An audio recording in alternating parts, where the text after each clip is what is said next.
lado, y yo conecto este cable con ese, ahí lo voy tocando, ¿cierto? La corriente eléctrica, en vez de hacer todo ese circuito, va a pasar por acá directo, ¿no? Entonces, por eso que tiene que estar aislado. Ahora, ¿cómo yo puedo ganar más campo magnético? Tiene que estar más juntito, bien apretadito los cables. ¿Qué pasa si la aislación es muy gruesa? El cable va a estar separado. Entonces, la idea es que esa aislación sea lo más delgadamente posible para que estén más juntos los cables. Y por eso que no se pone una bobina, no se hace con una aislación como esta, ¿cierto? Con un aislante común y corriente, sino que con un barniz especial que soporte la tensión que va a trabajar, ¿cierto? Si el motor que la bobina funciona con 220 volts, le van a aplicar un barniz que soporte un poquito más de 220 volts, ¿cierto? Que vaya como justo al límite, ni mucho tampoco ni menos, porque si yo quiero que trabaje a 1000 volts, el aislante tiene que ser mucho más grueso, el eléctrico, ¿ya? Recuerden que el voltaje de seguridad, la distancia de seguridad depende de la tensión, ¿sí? Por la NFP la distancia de seguridad. Entonces, si yo quiero trabajar, por ejemplo, con un transformador de 23.000 volts, el aislante va a ser mucho más grueso, ¿sí? Y un motor de una lavadora, 220 volts, el barniz va a ser más delgado. Ahora, ¿por qué se quema el motor cuando yo le inyecto más tensión? No es porque el cable es delgadito más grueso, porque el ancho del cable te lo da la capacidad de corriente.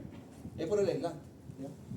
Porque si yo, por ejemplo, ese motor de 220 le inyecto 1000 volts y la bobina está hecha para 500, se va a romper la rigidez eléctrica y el cable y la corriente, en vez de pasar toda esta vuelta, va a pasar directo para acá.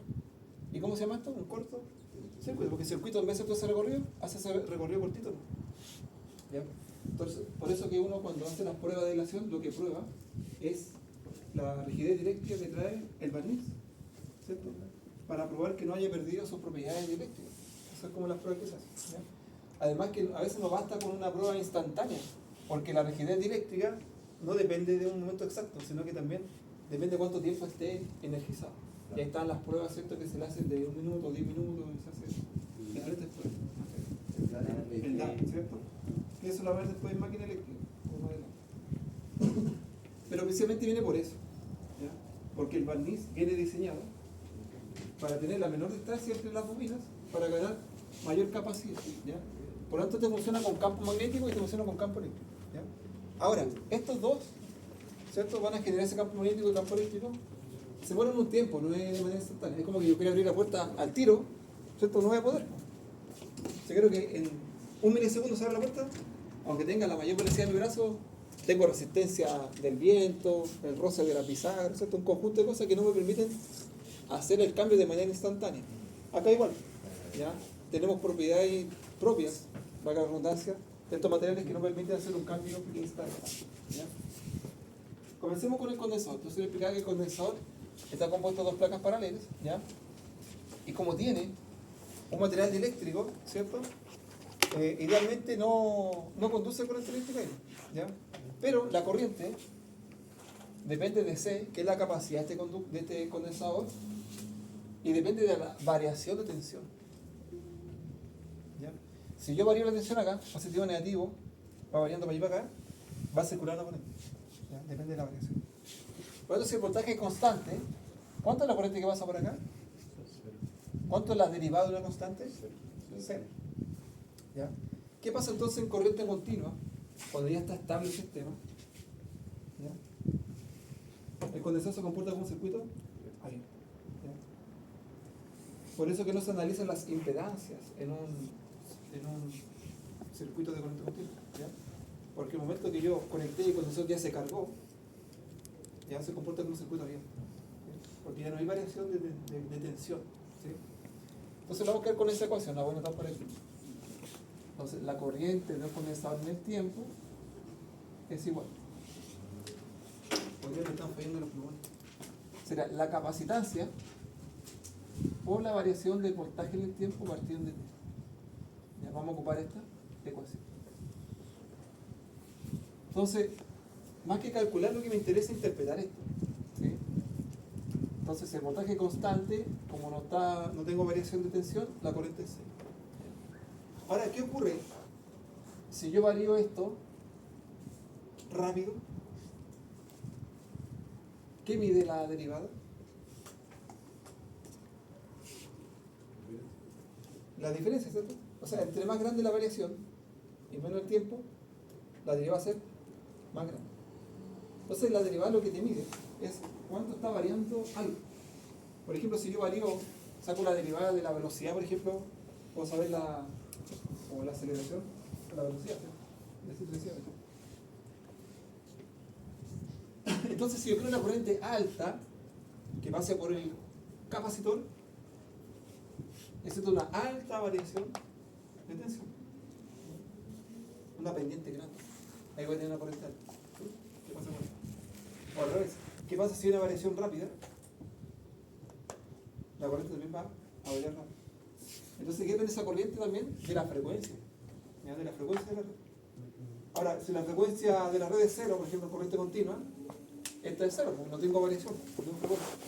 Pero en la red eléctrica domiciliaria y la red eléctrica de distribución y transmisión, ¿cuánto es la frecuencia? 50 Hz. Por tanto, eso varía 50 veces en un segundo, por lo tanto va a haber ahí una corriente. ¿Ya? Entonces, en corriente alterna y continua, el condensador tiene diferentes formas de trabajar. ¿Ya? ¿Qué es lo que es la C? Capacitancia. Es la capacidad que tiene este condensador de almacenar energía eléctrica. Campo eléctrico. ¿Ya? ¿De qué depende esa capacitancia? De qué tan grande es la placa. Entre más grande, más capacidad puede almacenar. La distancia entre las placas, entre más cerca esté, más puedo almacenar, pero tampoco puede estar tan cerca porque si no puedo perder la rigidez eléctrica, ¿cierto? Y el voltaje que yo le aplique. ¿Ya? Entre más voltaje yo le puedo aplicar, más energía también puede almacenar. Pero en realidad la capacitancia no depende del voltaje. ¿Sí? La energía que yo almacene, sí. Ahora, ¿qué pasa con un condensador, por ejemplo, bueno, estas capacidades son chiquititas, siempre son microfaradios, picofaradios, son valores muy pequeños. Por ejemplo, un condensador de 330 microfaradios de 50 volts y un condensador de 330 microfaradios de 300 volts. ¿Será lo mismo? ¿El tamaño es el mismo? O mejor, ¿la capacidad de almacenamiento es la misma? La capacidad es la misma, pues esa es la capacitancia. ¿Ya? Pero para que trabaje a 300 volts, la distancia entre las placas tiene que ser más grande, porque el voltaje tiene que haber más grande. ¿Cierto? ¿Y qué pasa si yo alejo las placas? Estoy perdiendo capacidad. Entonces, ¿qué tengo que hacer? Agrandar la placa. En cambio, con el condensador chiquitito de 50 volts, ¿cierto? Yo lo puedo poner más cerca, por lo tanto puedo achicar el tamaño de la placa. Ahí compenso una con otra. Por eso que los condensadores, si yo veo un condensador de una placa de notebook, ¿cierto? Chiquitito, 470 microfarads, chiquitito. Incluso hay esta tecnología SMD que son así, enanitos, ¿cierto? Pero si veo un condensador, no sé, pues de un banco de condensadores para compensar un banco de factor de potencia, lo estoy con una botella, ¿cierto? Y la misma capacidad. Pero, como el voltaje es más grande, que tiene que soportar, la distancia entre las placas es más grande, por eso tengo que compensar con el tamaño de la placa. Ahora, si yo digo, son dos placas paralelas, ¿por qué tienen forma cilíndrica? Buena pregunta, ¿no? ¿Saben o no? Antes se armaba una vez un condensador. ¿Cómo es? Parece que lo hicimos nosotros en el taller, ¿no? En electrónica. Que tengo una placa positiva, una placa negativa, y la tengo que juntar, ¿cierto? ¿Y cómo la separo? Con un material, eléctrico, que es la asistencia. ¿Cierto? Y ahí me aseguro de que no se toque. Y ese material eléctrico puede ser papel, ¿cierto? Con un químico electrolítico, y viene la palabra de condensador electrolítico. Ya puede ser cerámica o cualquier otro material. Pero imagínense tener un condensador así, muy fome, ¿cierto? Entonces pongo otro aislante acá, ¿cierto? ¿Y qué hago? Lo enrollo.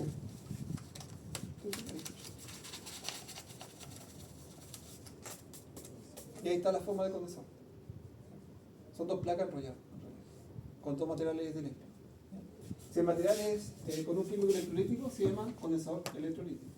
Si el aislante es cerámico, se llama condensador cerámico. Y así el material que tiene interno es por el nombre que lleva. ¿Ya? Está lo de tantalio porque tiene un tipo de plástico y así su nombre. ¿Ya? Ahora, comúnmente los electrolíticos son polarizados. Si yo los conecto al revés, explotan, ¿cierto? Porque tienen una polaridad, porque son electrostáticos, están ionizados y químicos. Entonces, se lo ioniza al revés, se produce una reacción química que pierde la rigidez eléctrica, se produce un arco eléctrico y explota. Ya de hecho, los condensadores electrolíticos traen arriba una cruz para que se libere por ahí la energía y no explota por el lado, sino por ahí. Entonces la capacidad del condensador depende de eso, ¿ya? Depende del área de las placas de la distancia, ¿ya? Entonces así los fabricantes determinan la capacitancia, ¿ya? Vamos a ocupar esa ecuación para explicar de dónde viene. La capacitancia entonces viene de epsilon por el área partido por la distancia. ¿Ya? Ahí viene la capacidad del condensador. Entonces los datos característicos siempre de un condensador son la capacidad y el voltaje en un condensador chiquitito, ¿ya?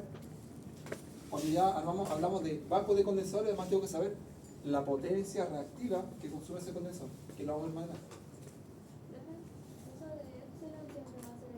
Es una constante, sí, ¿ya? Epsilon es una constante de rigidez eléctrica que es 8,54 por 10 elevado a menos 9 faradios partido en metro por cada metro. Eso equivale a 10 elevado a menos 9. Veamos, a ver, algunos ejemplos.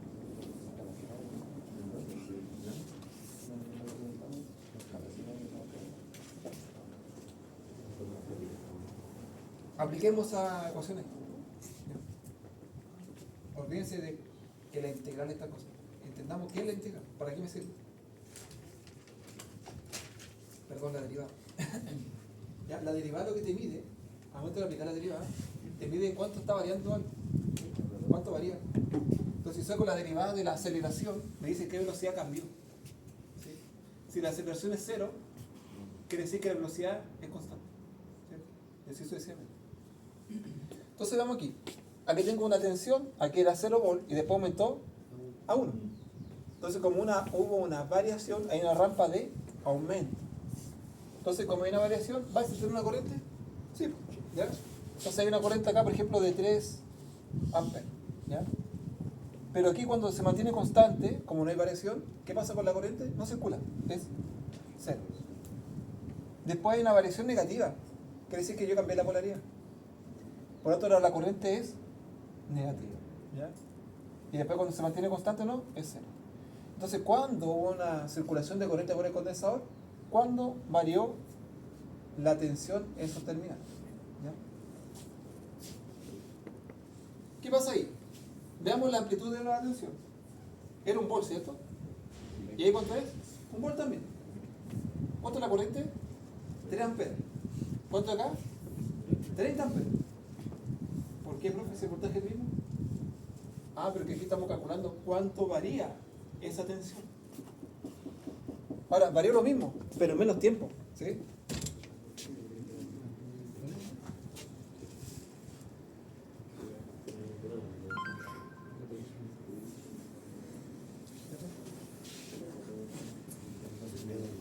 Siempre pasan haciendo una colecta, ¿ya? de amigos. Dice, hola, soy sordo amigos, que es para acompañar de audífonos, no sé si alguien puede aportar. Y siempre pasan los niños en el día, ¿no? Si alguien puede, ¿no? ¿Bien?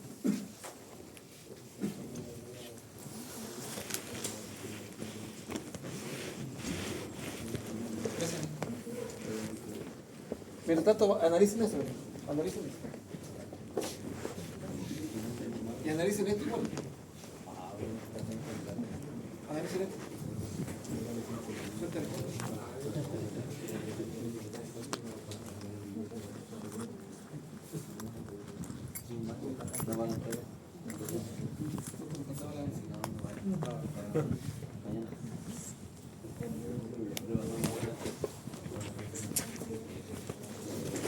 Miren lo que está dividiendo acá. Miren eso.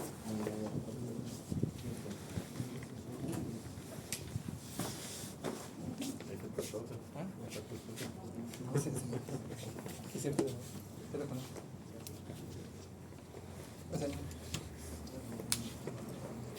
Se ganaron punto base. Para la prueba, no, la prueba es más fácil que la tarea. Es larga la prueba. Chiquillos, miren, sigamos. Yo les dije que acá, ¿cierto? Estamos calculando la derivada, la variación de tensión con respecto al tiempo. O sea, si el tiempo es más cortito, quiere decir que varió más rápido. Y se dan cuenta acá, el lapso de tiempo es más cortito, 0,1 segundo.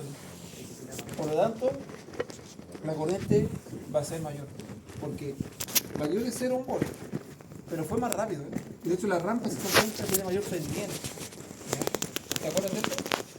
Y igual a mx más b, creo que es la ecuación de la recta, donde es la pendiente. Entonces pongamos secreto igual a 4x más 0. ¿Esto que está 0? ¿En hueso? ¿Cuánto le derivada de eso? ¿Se acuerdan de eso? No? 4, ¿cierto? La derivada de eso es 4. ¿Sí? Y si tengo una pendiente mayor, por ejemplo aquí es mucho mayor, pues 40, por ejemplo. ¿Cuánto le deriva eso? 40. ¿Sí? Entonces la derivada me dice qué tan rápido varió. ¿Y de qué depende esa derivada de una pendiente? De una recta, es la pendiente recta. ¿Ya? Entonces lo que me interesa acá, a sacar ahí la pendiente. La pendiente acá, anteriormente era eso, eran 4, ahora la pendiente es 40. ¿eh? O 3 mejor dicho. Antes eran 3, ahora es 30. Por lo tanto, en realidad, si esto fuese una recta, la corriente depende de la pendiente. La pendiente. Pura matemática. Supongamos que yo quiero. Dígame. En la cosa hay motores y los motores son muy libres. Y la corriente milisegundos se eleva al infinito. ¿En la partida o cuando hay mucha carga? En la partida. Claro. Es que eso ocurre lo mismo, pero después cuando vamos a la bobina, vamos a ver eso. Que se llama corriente de inrush. Que en realidad se llama corriente de magnetización, que pasa en la bobina. Y ahí viene el tema de que una partida directa consume de 6 hasta 10 veces la corriente nominal dependiendo de la carga. Entonces algo parecido con esto, muy parecido. ¿Ya? Miren acá, ¿cuánto es la pendiente ahí? Infinito, ¿cierto? Entonces mira, acá tengo 4, 40, 400, 4000, 4 millones y así ya sería hasta el infinito. Entonces si yo quiero un cambio instantáneo de tensión, generaríamos nosotros una corriente infinita. Y esta curva se llama delta de Dirac. ¿Ya? Entonces, eso sería imposible, no puedo generar una corriente infinita. ¿Sí? Ni siquiera en un cortocircuito generamos una corriente nada. ¿Delta de cómo se? Este tipo de curva en matemáticas se llama delta de Dirac. Ya cuando tengo un pic alto en poco tiempo. Así se le llama ese tipo de curva. Delta de Dirac. Es por el viejo que inventó eso, apellido Dirac. Delta de variación. Es la variación de Dirac. Ahora, ¿qué conclusión me lleva esto? ¿Ya? Que en un condensador no puede cambiar de manera instantánea su tensión. Necesita un tiempo para que se cargue, llegue a ese valor y después se descargue. Eso es lo que quiero yo. Ahora, si quiero calcular el voltaje, ¿qué tengo que hacer aquí? Despejar la ecuación, ¿cierto? Entonces, despejarlo me queda que es esto para acá se está dividiendo, la aplico la integral, por lo tanto, me quedaría que el voltaje en el tiempo va a ser 1 partido la capacitancia por la integral entre 0 y el infinito de la corriente y esa pasada para allá por dt. Entonces quiero calcular el voltaje y le aplico la integral a la corriente, quiero contrario. Entonces, por ejemplo, si quiero saber acá, tengo la corriente, quiero saber el voltaje, le aplico la integral a esto. Ahí me da el área bajo la curva. ¿Qué quiere decir? Que aquí valía 0, después el área aquí es chiquitito, después el área aquí es más grande, aquí el área es más grande, entonces a medida que avanza el tiempo el área más va aumentando el área. Entonces aquí el área va aumentando. Eso es la integral. Ahí está la explicación de dónde nace eso. Ejemplo. Hágalo. ¿Cómo llegué de aquí acá? Entonces, por ejemplo, una corriente de 20 mA que era constante, ¿cierto? Después cayó. ¿Por qué? Eso fue producido por esta tensión, ¿ya? Entonces, ¿cómo puedo calcular eso? Quiero que pasen de aquí para acá y de aquí para allá. ¿Ya? Porque le dejé un ejercicio de esto aquí. Mira, y después ese. Entonces, por la hora, anótenlo. Ya, hacemos un break. Y... Entonces, si quiero calcular el voltaje, aplico esto. Si quiero calcular la corriente, aplico eso. Entonces, nos sirve harto para ejercitar y recordar el tema de la integral. ¿Ya? Además, que aquí la integral lleva una constante acá. ¿Ya? ¿Ustedes se acuerdan de la integral, no? Más o menos. Al sacar la integral de una variable, aquí queda siempre una constante. Y esa constante en realidad es la condición inicial que venía en el paso anterior. Entonces lo vamos a aplicar aquí. No, aquí vamos a aplicar. Y aquí son puras rectas. Es fácil, la verdad, es pura recta.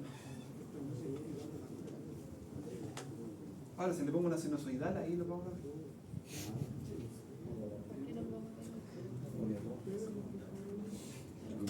Lo que la integral de trigonometría ahí complicado.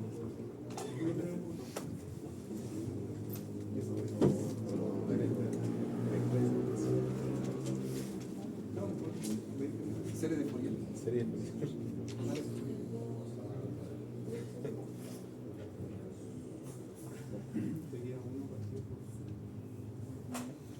Sí, porque aquí sería, por ejemplo, si queréis pasar de aquí para acá, hay que calcular el voltaje, ¿cierto? Entonces, ¿qué sería? 1 partido en 5 por 10 a la 1, 6. ¿Y esto? Entonces, acá hay que definir el tiempo, ¿cierto? 20, entonces, y 2. Aquí sería 20 mA, ¿cierto? ¿Cuánto es la integral de 20? El 20 como constante pasa para afuera y me queda la integral de la derivada del tiempo. Entonces se va y me queda el tiempo. Entonces me queda 20 por 10 a la 1, 3 dividido en 5 por 10 a la 1, 6 por t.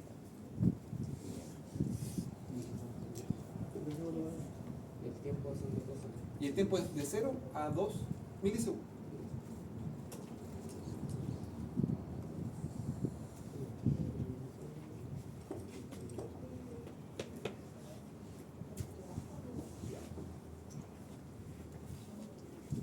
Esto es para despertar este ejercicio.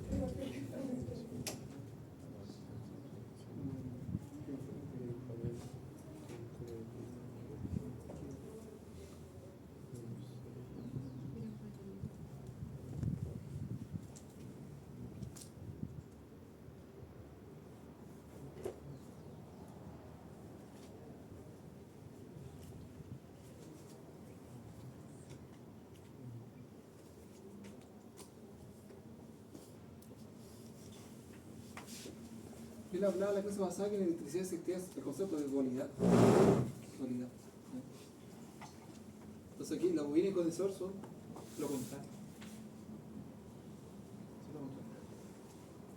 Entonces, por ejemplo, cuando veamos cómo se calcula la corriente de una bobina, es igual que esto, pero al revés. Entonces la corriente es 1 partido en L por la integral del voltaje. Y para calcular el voltaje es L por la derivada de la corriente. Al revés. Se comporta totalmente contrario la bobina con el condensador. De hecho, condensador en paralelo es la suma, se suma. La capacitancia del condensador en paralelo se suma. Y en serie se aplica esa de la resistencia en paralelo. Claro. Al revés. Entonces, si quiero aumentar la capacidad de un condensador, las conecto en paralelo, no en serie. De hecho, un banco de condensadores que va más adelante, uno comúnmente no hace un banco fijo, sino por pasos. Y esos pasos van en paralelo. El paso 1, el paso 2 en paralelo, el paso 3 en paralelo. Y va aumentando la capacitancia, de acuerdo al factor de potencia, vamos a poner el factor de potencia.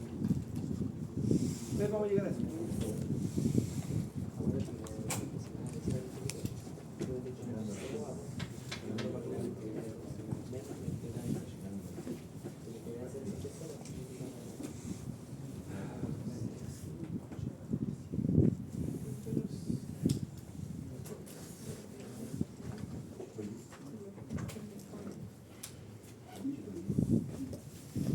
A pesar de que están están todos. El próximo, me avisaron recién. El próximo viernes no tenemos clase. Porque es aniversario de la facultad. Así que vamos a hacer la clase el miércoles. ¿Ya? Para recuperarse. No, yo dije que me hiciera porque yo sí. No, verdad. El miércoles entonces, jueves y sábado. ¿Ya? Porque el viernes no.